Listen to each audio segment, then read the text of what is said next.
Transferring money from checking to savings (RBC) is very easy to do.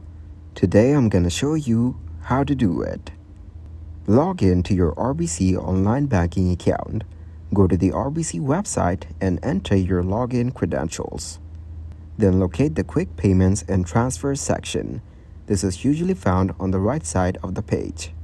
Now, choose the Pay Bills and Transfer Funds option. Click on this button to initiate the transfer. After that, select your accounts. From the drop-down menu, choose your checking account as the from account and your savings account as the to account. Now enter the transfer amount. Type in the amount you want to move from your checking to your savings account. Then choose the transfer date, which is optional. By default, the transfer will happen immediately. However, you can choose a future date if you prefer. Review and submit the transfer.